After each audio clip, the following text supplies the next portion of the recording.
Karena kalau Kiai Said tidak mengkhianati keilmuan, jujur dalam keilmuan, mestinya Ihyaul Mawat itu justru konsep membela rakyat. Bismillahirrahmanirrahim. Saya bangga dengan proyek-proyek yang bersuara ini. Semuanya demi Ihyaul Mawat, ya, memberdayakan lahannya, kumuh lahannya, yang terlantar, yang bermanfaat, produktif. Itu salah satu perintah dari agama. Namanya Ihyaul Mawat. Ya, tanah yang terlantar, perintah agama. Nah, hanya saja pendekatan yang harus kita lakukan. Pertama, keterbukaan. Ya, hal ini kita bersorohan, open dan transparan. Yang kedua, pendekatan yang paling baik adalah pendekatan kemanusiaan yang harmonis lah. Bukan hanya jual beli transaksi. Bukan itu. Agar masyarakat kita itu merasa bangga dengan adanya proyek ini. Merasa bangga, terutama sekali masyarakat sekitar situ. Assalamualaikum warahmatullahi wabarakatuh. Saya ingin menanggapi videonya Kiai Said Aqil Siraj tentang pembelaan terhadap status PSN PIK 2. Dalam pembelaan beliau saya menemukan satu kecurangan yang dua kelucuan. Mohon maaf saya tidak menyebutnya kedunguan dan keplonguan karena beliau kiai, jadi saya sebut kelucuan. Yang pertama kecurangan. Kita sama-sama tahu bahwa Kiai Said Aqil Siraj ini selama ini adalah kiai yang mengawal pemerintahannya Pak Jokowi, mengawal kebijakan Pak Jokowi. Bahkan di masa Pak Jokowi beliau menjabat direktur KAI, ya. Nah, ketika para ulama mengkritisi kebijakan Pak Jokowi, beliau selalu argumennya sama, yaitu negara ini adalah negara Pancasila, negara demokrasi, tidak bisa dikomentari dengan syariat Islam, dengan hukum Islam. Kurang lebihnya seperti itu. Artinya beliau menekankan kepada bangsa Indonesia bahwa ini negara Pancasila, negara demokrasi, maka kebijakan pemerintah tidak bisa dikomentari secara syariat Islam.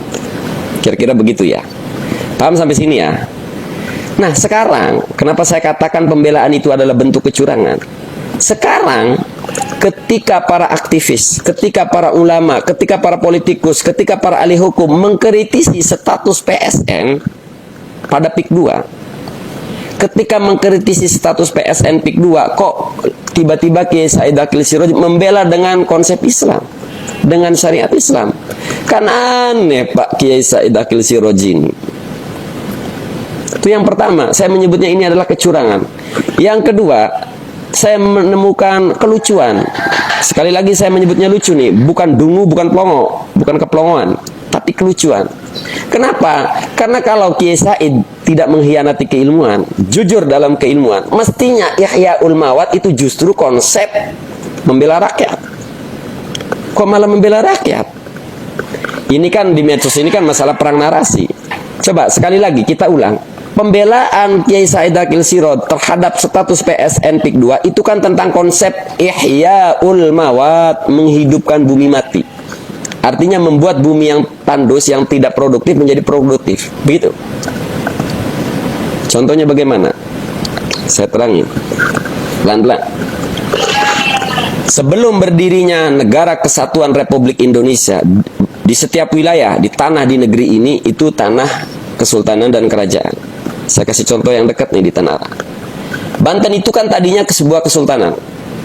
Banyak tanah-tanah kesultanan, wilayah-wilayah kesultanan ini yang tidak produktif. Lalu warga membuatnya produksi. Contoh di Tanara, tadinya tanah biasa tandus, digali, dijadikan sebuah empang. Lalu menjadi produktif, menghasilkan ikan. Ada yang dibuat sawah, tadinya tidak produktif menjadi produktif. Itu disebut Ihyaul Mawat. Nah, tanah ini lalu menjadi milik siapa? Menjadi fahuwa ahaqulahu. Sekarang saya bacakan dalilnya, hadisnya tentang Ihyaul Mawat. Man ahya ardon mitatan. Saya lebih suka membaca mitatan masdar hay'ah atau masdar no ketimbang masdar marroh atau isim fa'il mayyitatan.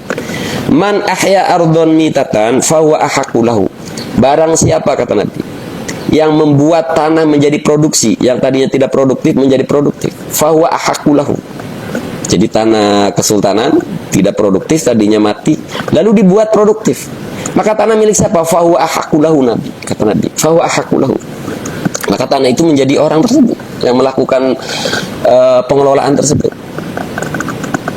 Walaysa li'irqin zalimin haqqun.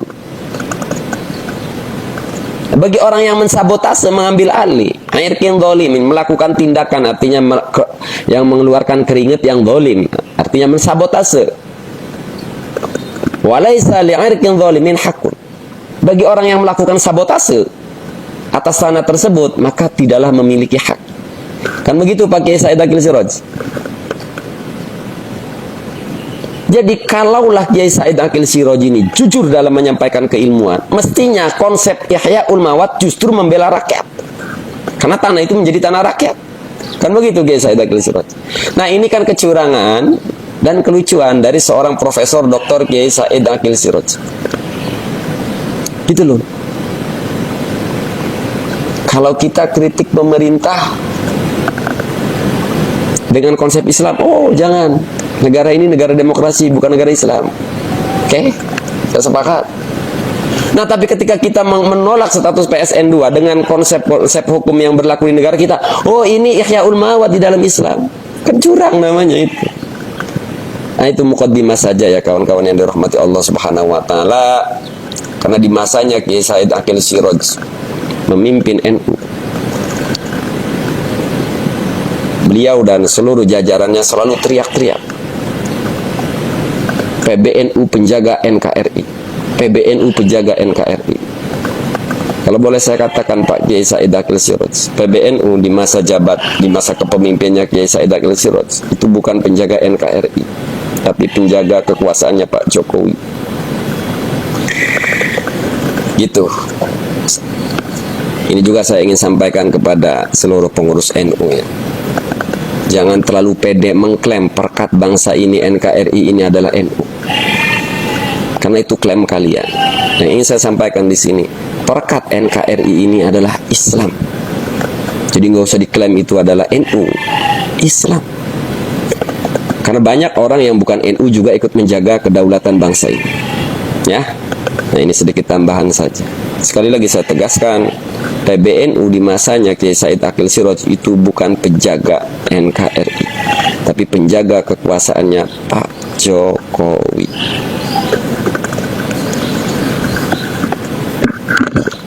Semoga bermanfaat. Hadanallahu wa iyyakum ajma'in wal 'afu minkum. Assalamualaikum warahmatullahi wabarakatuh.